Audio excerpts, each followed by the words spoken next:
ഇടുക്കി അടിമാലിയിൽ 14-കാരിയെ ലൈംഗികമായി പീഡിപ്പിച്ച 6 പേർക്കെതിരെ കേസെടുത്തു. ഒരാളെ അടിമാലി പോലീസ് അറസ്റ്റ് ചെയ്തു.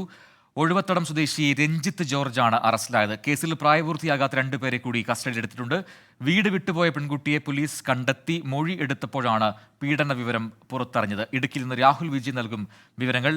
രാഹുൽ, വിശദാംശങ്ങൾ പറയൂ. പ്രജിൻ, ഇൻസ്റ്റാഗ്രാം വഴി പരിചയപ്പെട്ടതാണ് ഈ 6 പ്രതികളെയും പെൺകുട്ടി. കഴിഞ്ഞ 2 വർഷത്തിനിടെ നിരന്തരമായി ഈ പ്രതികൾ പെൺകുട്ടിയെ പീഡിപ്പിച്ചിരുന്നു എന്നുള്ളതും മൊഴിയുണ്ട്. കഴിഞ്ഞ ദിവസം ഈ പെൺകുട്ടിയെ വീട്ടിൽ നിന്ന് കാണാതായിരുന്നു. തുടർന്ന് അടിമാലി പോലീസ് പെൺകുട്ടിയെ കോതമംഗലത്ത് നിന്ന് കണ്ടെത്തുകയും തുടർന്ന് വൈദ്യപരിശോധനയ്ക്ക് എത്തിച്ചപ്പോൾ പെൺകുട്ടി പീഡനത്തിനിരയായതായി കണ്ടെത്തുകയും ചെയ്തു. പിന്നീട് പെൺകുട്ടിയുടെ മൊഴി എടുത്തപ്പോഴാണ് ഈ 6 പേരുടെയും പേരുകൾ പെൺകുട്ടി വെളിപ്പെടുത്തുന്നത്. ഇതിൽ 2 പേർ, ഈ 6 പേരിൽ 2 പേർ പ്രായപൂർത്തിയാകാത്തവരാണ്. മാത്രമല്ല, ഇതിൽ അറസ്റ്റിലായിരിക്കുന്നത് ഒഴുവത്തടം സ്വദേശിയായിട്ടുള്ള രഞ്ജിത്ത് ജോർജ് ആണ്.